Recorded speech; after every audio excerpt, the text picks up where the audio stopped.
Hello everyone, welcome to Eklavya PCS. स्वागत है आप सभी का एकलव्य पीसीएस में। और आज हम चर्चा करने वाले हैं राष्ट्रीय शिक्षा नीति 2020 की। नई हमारी एजुकेशन पॉलिसी आ चुकी है। जैसा कि आप सभी लोगों को पता ही होगा कि कल इसको जो हमारे मानव संसाधन विकास मंत्री हैं, जिनका नाम है रमेश पोखरियाल निशंक जी, उन्होंने इसको देश के सामने रखा। और ये आपको पता ही होगा कि जो अभी हमारा जो मानव संसाधन विकास मंत्रालय है, जो एचआरडी मिनिस्ट्री है, उसका नाम अब चेंज हो गया है। और जो एचआरडी मिनिस्ट्री थी, अब उसका नाम चेंज होकर के जो कर दिया गया है वो कर दिया गया शिक्षा मंत्रालय। एजुकेशन मिनिस्ट्री अब उसको उस नाम से जाना जाएगा। तो ये बात आप लोगों को पता ही होगी। अब हम देखते हैं कि जो हमारी नई शिक्षा नीति है उसकी महत्वपूर्ण बातें क्या हैं। देखिए विद्यार्थियों, ये जो टॉपिक है हमारा शिक्षा नीति का, ये बहुत ही इंपॉर्टेंट है। अपकमिंग जितने भी एग्ज़ाम है उसमें आप मान के चलिए इससे एक आध दो सवाल आपको मिलने वाला है। चाहे आप एग्ज़ाम देने जा रहे हैं आरओ का 2016 वाला, या आप देने जा रहे हैं 2020 का, या आप तैयारी कर रहे हैं पीसीएस की, या आप तैयारी कर रहे हैं विद्यार्थियों किसी भी एग्ज़ाम की, तो सभी के लिए ये टॉपिक कॉमन है और इससे सवाल आपको मिलने वाला है एग्ज़ाम में। तो बहुत ज़रूरी है कि आपको उसके बारे में सारी जानकारी हो। वैसे तो बहुत लंबा चौड़ा है ये, बट हम एग्ज़ाम पर्पज़ से जो इम्पोर्टेंट है उसी की चर्चा करने वाले हैं सेशन में। तो चलिए बिना किसी देरी के शुरू करते हैं। यहाँ पर देखिए, अब आप देख सकते हो यहाँ पे भारत के प्रधानमंत्री की अध्यक्षता में केंद्रीय मंत्रिमंडल ने 29 जुलाई 2020 को राष्ट्रीय शिक्षा नीति 2020 को मंजूरी दे दी। एग्जाम में सवाल यहीं से पूछ लेगा कि बताइए राष्ट्रीय शिक्षा नीति 2020 को कब मंजूरी दी गई। यहीं से एग्जाम में सवाल आ जाएगा। तो आपको ध्यान रखना है 29 जुलाई 2020, 29 जुलाई 2020 को मंजूरी दे दी गई नई शिक्षा नीति को। ठीक है। और ये जो है माननीय प्रधानमंत्री जी की अध्यक्षता में जो कैबिनेट की मंत्रिमंडल की जो मीटिंग हुई थी उसने इसको मंजूरी दे दी है, ध्यान रखिएगा। अब हम देखें इसके बारे में, तो मैं आपको बताना चाहूँगा कि ये जो शिक्षा नीति है जो 2020 में आई है, ठीक है, ये जो शिक्षा नीति है जो 2020 में आई है, ये स्थान लेगी 1986 की एजुकेशन पॉलिसी का, ध्यान रखिएगा। ठीक, जो 2020 में एजुकेशन पॉलिसी आई है ये 1986 की शिक्षा नीति का स्थान लेगी, जैसा कि आप यहाँ पर देख सकते हो। ठीक, ये जो एजुकेशन पॉलिसी है 34 साल पुरानी राष्ट्रीय शिक्षा नीति 1986 का स्थान लेगी। तो काफ़ी महत्वपूर्ण है, ध्यान रखिएगा। एग्जाम में ये भी पूछ लेगा कि ये जो एजुकेशन पॉलिसी है 2020 की, ये किसका स्थान लेने वाली है, तो ये 1986 की एजुकेशन पॉलिसी का स्थान लेने वाली है। अच्छा, अगर कोई यहाँ पर पूछ ले कि ये जो शिक्षा नीति है ये किस समिति की सिफारिश के बाद आई है यहाँ पर, तो समिति का नाम बहुत इंपॉर्टेंट है, ध्यान रखिएगा, आपको पता होना चाहिए, एग्जाम में वो भी पूछ सकता है। अगर हम ये देखें कि किस समिति की सिफारिश पर ये जो है नई एजुकेशन पॉलिसी आई, तो ये आई है के कस्तूरी रंगन, ध्यान रखना, के कस्तूरी रंगन। तो के कस्तूरी रंगन महोदय की सिफारिश पर, अब ये के कस्तूरी रंगन कौन है, तो ये इसरो के पूर्व चेयरमैन हैं। तो के कस्तूरी रंजन की अध्यक्षता में एक समिति बनी और उस समिति ने शैक्षणिक सुधार का सुझाव दिया। इस समिति ने शैक्षणिक सुधार का सुझाव दिया और इसी समिति की सिफारिश पर न्यू एजुकेशन पॉलिसी 2020 को इम्प्लीमेंट किया गया है। ध्यान रखना, ये भी एग्जाम में आप लोगों से पूछ लेगा। ठीक, अब ये जो हमारी शिक्षा नीति है विद्यार्थियों, ये 4 स्तंभों पर टिकी हुई है, ध्यान रखना। ये जो हमारी शिक्षा नीति है 4 स्तंभों पर जो है टिकी हुई है। कौन कौन के, तो देखिए यहाँ पर पहला है आसान पहुंच सभी के लिए, second number equity, third number गुणवत्ता और चौथा नंबर वहनीयता और जवाबदेही। तो मुख्य रूप से 4 स्तंभों पर, या हम 5 कह सकते हैं इनको, ये 4 से 5 स्तंभों पर वो कौन कौन से हैं। आसान पहुंच शिक्षा के लिए, शिक्षा की आसान पहुंच, इक्विटी, गुणवत्ता, वहनीयता और जवाबदेही। इन 4 या 5 स्तंभों पर ये शिक्षा नीति आपकी यहाँ पर सेट है। और मैं आपको बता दूं, ये जो शिक्षा नीति है विद्यार्थियों, इसको जो हमारे सस्टेनेबल डेवलपमेंट गोल हैं, जो एसडीजी गोल हैं, उनको ध्यान में रखकर इसे बनाया गया है, ध्यान रखिएगा। जो हमारे सस्टेनेबल डेवलपमेंट गोल हैं उनको ध्यान में रखकर इसे बनाया गया है। अगर आपको नहीं पता है कि एसडीजी गोल क्या होते हैं, तो ऊपर आई बटन में लिंक आ रहा होगा, आप उसको देख लीजिए, वहाँ पर एसडीजी गोल्स के बारे में सारी की सारी जानकारी है। ठीक, तो एसडीजी गोल है, जो हमारे एसडीजी जो गोल हैं उन्हीं को ध्यान में रखकर ये एजुकेशन पॉलिसी बनाई गई है। इसीलिए देखिए लिखा हुआ है यहाँ पर कि यह नई शिक्षा नीति सतत विकास के लिए एजेंडा 2030 के अनुकूल है। जो सतत विकास लक्ष्य हैं उनको शुरू किया गया था 2015 से और ये 15 वर्षों के लिए हैं, यानी ये 2030 तक के लिए सेट किए गए हैं। तो 2030 तक जो है इनको पूरा किया जाना है एसडीजी गोल्स को, तो उसी को ध्यान में रखते हुए हमने इसको बनाया है। ठीक, तो काफ़ी इंपॉर्टेंट है ये एजुकेशन पॉलिसी, आपको ध्यान में होनी चाहिए। अच्छा, अब अगर हम इसकी महत्वपूर्ण बातों को अगर हम देखें विद्यार्थियों, तो ज़रा देख लेते हैं इसकी महत्वपूर्ण बातें क्या हैं। तो अगर कोई पूछे कि इसका लक्ष्य क्या है, महत्वपूर्ण बातों में अगर हम देखें इसका टारगेट क्या है, नई शिक्षा नीति का उद्देश्य क्या है, तो ये बिल्कुल आपसे एग्जाम में पूछा जा सकता है कि नई शिक्षा नीति का उद्देश्य क्या है। तो देखिए साफ साफ लिखा हुआ है कि नई शिक्षा नीति का उद्देश्य 2030 तक स्कूली शिक्षा में 100% GER। अब देखो GER क्या होता है जरा जान लो। GER है ग्रॉस एनरोलमेंट रेशियो। GER है ग्रॉस एनरोलमेंट रेशियो, यानी कितने बच्चे स्कूल में एडमिशन ले रहे हैं, आसान भाषा में तो ये है। तो 100% GER के साथ पूर्व विद्यालय से माध्यमिक विद्यालय स्तर तक की शिक्षा के सार्वभौमिकरण का लक्ष्य है। यानी ये जो हमारी शिक्षा नीति है इसका टारगेट है कि भारत में जितने भी बच्चे हैं उन सभी को कम से कम स्कूल तक पहुंचाया जाए, स्कूल में उनका एनरोलमेंट कराया जाए, स्कूल में उनका एडमिशन कराया जाए, या वो स्कूल तक पहुंच पाए किसी भी तरीके से। ये शिक्षा नीति का लक्ष्य है, इसको आप बहुत अच्छे से ध्यान में रखिएगा। ये एग्जाम में आपसे बिल्कुल पूछा जा सकता है कि इसका टारगेट क्या है। ठीक है, तो इसका टारगेट है कि बच्चों को स्कूल तक पहुंचाना, और जो प्राइमरी से लेकर सेकेंडरी लेवल तक की जो एजुकेशन है वो सबके लिए हो, उसका सार्वभौमिकरण हो जाए, वो यूनिवर्सल हो जाए, वो सबके लिए हो जाए। ये टारगेट है नई शिक्षा नीति का, ध्यान रखिएगा, काफ़ी इंपॉर्टेंट है। और अगर हम देखें महत्वपूर्ण बात, तो ये जो NEP है, ये जो न्यू एजुकेशन पॉलिसी है, नेशनल एजुकेशन पॉलिसी जो है 2020, इसका एक दूसरा टारगेट है विद्यार्थियों कि स्कूल से दूर रहने वाले तकरीबन 2 करोड़ बच्चों को फिर से मुख्य धारा में लाया जाए। इसकी सबसे इंपॉर्टेंट बात यह है कि स्कूल छोड़ चुके जो कम से कम 2 करोड़ बच्चे हैं उनको फिर से स्कूल लाया जाए किसी भी तरीके से। ये बहुत ही इंपॉर्टेंट है। ठीक, जो 2 करोड़ बच्चे स्कूल छोड़ चुके हैं उनको फिर से स्कूल में लाया जाए, ये एजुकेशन पॉलिसी का एक इम्पॉर्टेंट जो टारगेट है इन्होंने सेट किया है। इसके अलावा अगर हम इसकी विशेषताओं में देखें विद्यार्थियों, तो अब जो है जो स्कूली शिक्षा है उसमें काफ़ी बदलाव कर दिया गया है। जैसे पहले जो हमारे यहाँ सिस्टम था वो था 10+2 का,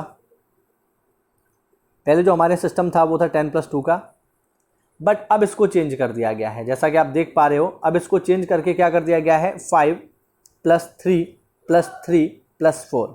ठीक है, अब ये 5+3+3+4 क्या है, तो देखो जान लो इसको। देखिए प्री से लेकर, प्री स्कूल मतलब LKG UKG, या मतलब नर्सरी से शुरू करते हैं इसको, नर्सरी LKG और UKG। ठीक है, तो ये हो गया pre school. Pre school plus class 1 plus class 2। तो देखिए प्री में तो हो गए 3, नर्सरी LKG और UKG ये 3 हो गए, 1 और 2 यानी टोटल 5। तो देखिए ये हो गया 5। इसके अलावा क्लास 3rd 4th और 5th ये आपके +3 में चलेंगे। इसके अलावा 5th 6th और 7 ये भी +3 में जाएंगे। और 7 से लेकर अगर हम 12 तक चले जाएं तो 7th 8th 9th, मतलब 7 तो हो ही गया, अगर इससे हम आगे चले जाएं तो 8th 9th 10th 11 और 12th ये जो है विद्यार्थियों ये आपके, सॉरी थोड़ा गड़बड़ है यहाँ पे, इसको हम सेट कर लेते हैं। देखिए ये हो ही गया यहाँ पे। अब देखो दोबारा से इसको देख लेते हैं। प्री से लेकर 1-2 यानी प्री में नर्सरी आ जाएगा, LKG UKG ये 5 हो गए। इसके अलावा क्लास 3rd 4th और 5th ये इसमें चले जाएंगे। इसके अलावा 6th 7th 8th ये इन 3 में चले जाएंगे। और देखो 9th 10th 11 और 12th ये 4 आपके इसमें चले जाएंगे। तो अब जो आपका 10+2 का सिस्टम था वो ख़त्म हो चुका है। अब यहाँ पर जो है सिस्टम चलेगा 5+3+3+4। अब देखो 5 में क्या क्या आ जाएगा, नर्सरी आ जाएगा, LKG आ जाएगा, UKG आ जाएगा, 1st और 2nd ये आपके 5 अलग चलेंगे। इसके अलावा 3rd 4th और 5th ये 3 अलग चलेंगे। इसके अलावा 6th 7th 8th ये अलग चलेंगे, और 9 10th 11 12th ये आपके अलग चलेंगे। तो इस सिस्टम पर जो है इसको बांटा गया है, आप देख सकते हो। ठीक है, इसको इस तरीके से बांटा गया है, तो ध्यान रखिएगा, है ना। तो ये जो है नए तरीके से अब जो है स्कूली पाठ्यक्रम यहाँ पर चलने वाला है। इसके अलावा अगर हम देखें तो कक्षा 5 तक जो 5वीं कक्षा है वहाँ तक जो पढ़ाई होगी वो मातृभाषा में ही होगी, आपकी क्षेत्रीय भाषा में होगी। आप जो क्षेत्रीय भाषा बोलते हैं, चाहे मराठी बोलते हैं, तेलुगु बोलते हैं, तमिल बोलते हैं, तो वो उसी भाषा में ही पढ़ाई होगी कक्षा 5 तक। और अगर हम आगे देखें विद्यार्थियों, तो देखो नई शिक्षा नीति स्कूली और उच्च शिक्षा दोनों में बहुभाषावाद को बढ़ावा देती है। ठीक है, स्कूली शिक्षा मतलब जो नई शिक्षा नीति हमारी, वो स्कूली शिक्षा और उच्च शिक्षा दोनों में ही बहुभाषावाद, देखिए बहुभाषावाद का मतलब है कि बहुत सारी भाषाओं को बढ़ावा मिलना चाहिए। अभी जो है हमारे यहाँ पर केवल अंग्रेजी भाषा को ही बहुत ज़्यादा मान्यता दी जाती है, जितनी भी हायर एजुकेशन है वो सब अंग्रेजी में ही चल रही है। भारत सरकार ये चाहती है कि देखिए अंग्रेजी जानना है अच्छी बात है, आप अंग्रेजी जानते हैं अच्छी बात है, लेकिन जो हमारी अन्य भाषाएं हैं उनको भी सरकार बढ़ावा देना चाहती है। तो इसके लिए वो क्या करेगी, इसके लिए वो करेगी देखिए पाली भाषा, फारसी भाषा और प्राकृत भाषा। अगर आपने एनिशेंट इंडिया पढ़ा होगा तो देखिए जो प्राकृत और पाली भाषाएं हैं ये तो बहुत ही पुरानी है। बात करें प्राकृत भाषा में तो महावीर स्वामी का नाम आपने सुना होगा। महावीर स्वामी जो अपने उपदेश देते थे वो प्राकृत भाषा में ही देते थे। इसके अलावा आपने नाम सुना होगा गौतम बुद्धा का, तो गौतम बुद्धा जो अपने उपदेश देते थे वो आपका महावीर स्वामी जो है वो प्राकृत भाषा में अपने उपदेश देते थे, और जो गौतम बुद्धा है वो पाली भाषा में अपने उपदेश देते थे। तो पाली और प्राकृत दोनों ही जो है काफ़ी पुरानी भाषाएं हैं, इनको भी बढ़ावा मिलने की आवश्यकता है। बात करें फारसी की, तो आपको पता होगा कि मेडाइवल इंडिया में जो मुग़ल थे उनकी राज की भाषा फारसी थी। तो इसको भी बढ़ावा देने के लिए हम क्या करेंगे, राष्ट्रीय स्तर के संस्थानों की स्थापना करेंगे, ऐसा कहा गया है न्यू एजुकेशन पॉलिसी में, जो हमारी नई शिक्षा नीति है उसमें ऐसा कहा गया है। इसके अलावा अगर हम और आगे बढ़ें तो देखो ये जो नीति है, इस नीति का लक्ष्य है कि 2030 तक 100% युवा और प्रौढ़ साक्षरता की प्राप्ति करना है। यानी 2030 तक हमारे देश में जितने भी युवा हैं वो सब के सब साक्षर हों। युवाओं की जो युवा हैं हमारे, उनकी साक्षरता 100% हो, ऐसा कहा है न्यू एजुकेशन पॉलिसी में। इसके अलावा प्रौढ़ शिक्षा को भी बढ़ावा दिया गया है। प्रौढ़ शिक्षा में मतलब जो 30 साल या 35 साल से ऊपर के जो विद्यार्थी हैं, मतलब एज तो उनकी काफ़ी है लेकिन चूंकि वो पढ़ना चाहते हैं तो विद्यार्थी कहलाएंगे। तो ऐसे जो लोग हैं उनको भी शिक्षा के लिए पर्याप्त अवसर उपलब्ध करवाएगी ये न्यू एजुकेशन पॉलिसी, ध्यान रखिएगा। युवाओं की तो बात है ही, इसके अलावा जो प्रौढ़ लोग हैं उनको भी इसमें शामिल किया गया है। अब देखिए इतनी सारी चीज़ें यहाँ पर हो रही हैं, तो देखो इसके लिए क्या किया गया है, सरकार भी इसके लिए काफ़ी सारी चीज़ें करने वाली है। जैसे आप देख सकते हैं कि शिक्षा क्षेत्र में सार्वजनिक निवेश को बढ़ावा देने के लिए केंद्र और राज्य सरकार मिलकर काम करेंगे, और इसके लिए हम क्या करेंगे, जीडीपी का 6% योगदान करेंगे शिक्षा के क्षेत्र में। ध्यान रखना जो एजुकेशन का फील्ड है उसमें टोटल जीडीपी का 6% दिया जाएगा। जीडीपी क्या होती है, जीडीपी होती है ग्रॉस डोमेस्टिक प्रोडक्ट, सकल घरेलू उत्पाद। हिंदी में अगर हम इसको आसान भाषा में समझें तो इसका मतलब है कि कोई देश एक साल में कितना रुपया कमाता है। ठीक है, तो अगर मान लें कि पूरा का पूरा इंडिया 100 रुपये कमाता है एक साल में, तो उसका 6 रुपया शिक्षा के क्षेत्र में खर्च किया जाएगा। ये काफ़ी बेहतर है। अभी तक मैं समझता हूँ जीडीपी का इतना बड़ा हिस्सा एजुकेशन के फील्ड में अभी तक नहीं आया है। तो ये क्रांतिकारी कदम होगा अगर इस रुपए का सही से इस्तेमाल किया जाता है तो ये काफ़ी इंपॉर्टेंट बात है। इसको तो आप बिल्कुल रट्टा मान लो, ये तो एग्ज़ाम में बस आना ही आना है, इसको कोई रोकेगा नहीं। कि बताइए नई शिक्षा नीति के अनुसार जीडीपी का कितना प्रतिशत शिक्षा के क्षेत्र में खर्च किया जाएगा, तो ध्यान रखना 6%, बहुत ही इंपॉर्टेंट है, ये तो आपको मिलने ही वाला है एग्जाम में। ठीक है, और अगर हम आगे देखें तो देखो अगर उच्चतर शिक्षा की बात की जाए, हायर एजुकेशन की बात की जाए, तो 2035 तक जो GER है उसको बढ़ाकर 50% करना है। देखिए अभी की स्थिति की अगर हम बात करें तो 2018 का अगर हम आंकड़ा देखें, यहाँ पर देखिए लिखा हुआ है 2018 में जो GER था यानी ग्रॉस एनरोलमेंट रेशियो, अभी मैंने ऊपर आपको बताया था कि कितने बच्चे एडमिशन लेते हैं, ये है ग्रॉस एनरोलमेंट रेशियो। तो 2018 में जो GER था वो था केवल 26.3%। ध्यान रखना कितना था, 26.3% था 2018 में। यानी 100 में से केवल 26 लोग ही उच्च शिक्षा के लिए अपना नामांकन कराते थे विश्वविद्यालयों में। तो सरकार अब ये चाहती है कि अब इसको बढ़ा दिया जाए, 2035 तक इसको बढ़ा करके 50% तक लाना चाहती है government of India. New education policy के अकॉर्डिंग सरकार ये चाहती है कि 2018 में जो केवल 26.3% लोग हायर एजुकेशन में जा रहे थे उसको बढ़ा करके 50% तक कर दिया जाए। तो ये बहुत ही इंपॉर्टेंट है, ध्यान रखिएगा। सरकार की योजना है कि 2035 तक 50% से भी ज़्यादा लोग उच्चतर शिक्षा संस्थानों में जाएं और शिक्षा हासिल करें। और इसके लिए सरकार क्या करेगी, उच्चतर शिक्षा संस्थानों में 3.5 करोड़ नई सीटें जोड़ देगी। यानी अब इतने सारे लोग जब एडमिशन लेंगे तो सीटें होनी चाहिए, तो इसके लिए सरकार क्या करेगी, 3.5 करोड़ नई सीटें, जितनी सीटें अभी हैं वो तो ठीक है, इसके अलावा 3.5 करोड़ नई सीटें जोड़ती जाएंगी हायर एजुकेशन में। तो बहुत ही इंपॉर्टेंट है, इसको भी याद रखिएगा, एग्जाम में आपसे पूछा जा सकता है। और अगर हम आगे देखें विद्यार्थियों, तो आप देख सकते हो अभी मैं देख रहा था कि फेसबुक पे और व्हाट्सएप पे कुछ ऐसे मैसेज आ रहे थे कि अब जो है 10th और 12th के जो बोर्ड परीक्षाएं हैं उनको कैंसिल कर दिया गया है। 10th की बोर्ड परीक्षाओं को कैंसिल कर दिया गया है, अब बोर्ड की परीक्षाएं नहीं होंगी। तो ऐसा कुछ नहीं है, देखिए साफ साफ लिखा हुआ है ग्रेड 10th एवं 12th के लिए बोर्ड परीक्षाएं जारी रखी जाएंगी। तो अगर आप फेसबुक वगैरह पे या कोई भी ऐसी न्यूज़ देख रहे हो जहाँ पर ये लिखा हुआ है कि अब 10th का बोर्ड नहीं होगा, तो ऐसा कुछ नहीं है। न्यू एजुकेशन पॉलिसी में साफ साफ है कि भैया बोर्ड तो होगा, 10th और 12th का बोर्ड अभी भी जारी रहने वाला है। तो इस कन्फ्यूजन में बिल्कुल मत रहना, देखिए साफ साफ लिखा हुआ है। अब देखिए, यानी 10th 12th के बोर्ड हैं वो पहले जैसे ही रहेंगे, उसमें कोई चेंज नहीं हुआ है। अब देखो यहाँ पर क्या किया गया है, समग्र विकास के लक्ष्य को ध्यान में रखते हुए, ठीक है, समग्र विकास के लक्ष्य को ध्यान में रखते हुए एक नया सिस्टम क्रिएट किया गया है, एक नया राष्ट्रीय आकलन केंद्र, जो कि ये चेक करेगा कि ये जो जितनी भी चीज़ें यहाँ पर सरकार कर रही है वो ढंग से काम कर पा रही है या नहीं, ठीक है। यानी सरकार ने जो भी पॉलिसीज़ बनाई है वो ढंग से इम्प्लीमेंट हो पा रही है या नहीं, उसके लिए एक केंद्र बनाया जाएगा जिसका नाम है परख। जिसका नाम क्या है, जिसका नाम है विद्यार्थियों परख।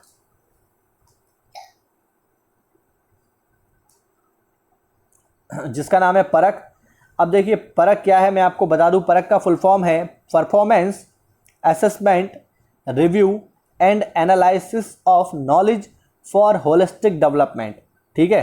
हिंदी में है समग्र विकास के लिए कार्य प्रदर्शन, आकलन, समीक्षा और ज्ञान का विश्लेषण। इंग्लिश में इसका फुल फॉर्म हो जाएगा, इंग्लिश में ही ध्यान रखिएगा, एग्जाम में इंग्लिश में ही आएगा। परख का फुल फॉर्म है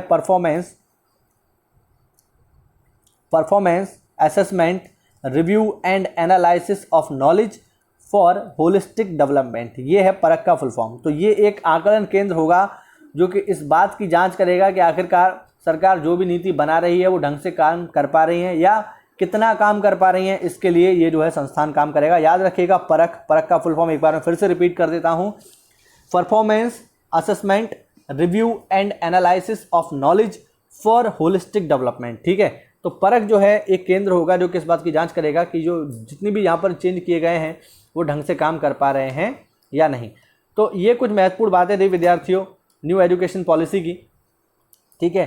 तो काफ़ी इंपॉर्टेंट है। इसके अलावा मैं आपको बता दूं कि एक राष्ट्रीय शोध संस्थान भी स्थापित किया जाएगा भारत में, राष्ट्रीय शोध संस्थान, जो कि रिसर्च को बढ़ावा देगा, क्वालिटी रिसर्च को बढ़ावा देगा। तो इसके लिए भी सरकार ने ये तय किया है कि हम एक इस तरीके का राष्ट्रीय शोध संस्थान जो है बनाएंगे यहाँ पर। तो ये भी काफ़ी इम्पोर्टेंट रहने वाला है, तो काफ़ी महत्वपूर्ण है ये आपके लिए, आप इसको देख लीजिए। और अगर आप ये PDF प्राप्त करना चाहते हैं तो ज्वाइन करें हमारा टेलीग्राम चैनल, वहाँ पर ये आपको आसानी से मिल जाएगी। और कोई डाउट हो तो आप कमेंट बॉक्स में पूछ सकते हैं, ठीक है। तो ये थी हमारी राष्ट्रीय शिक्षा नीति 2020। उम्मीद करता हूँ आपको कुछ नई जानकारी मिली होगी। तो ऐसा है तो वीडियो को लाइक करें, चैनल को सब्सक्राइब करें। मिलते हैं अगली क्लास में, तब तक के लिए स्टे होम स्टे सेफ। जय हिंद, जय भारत।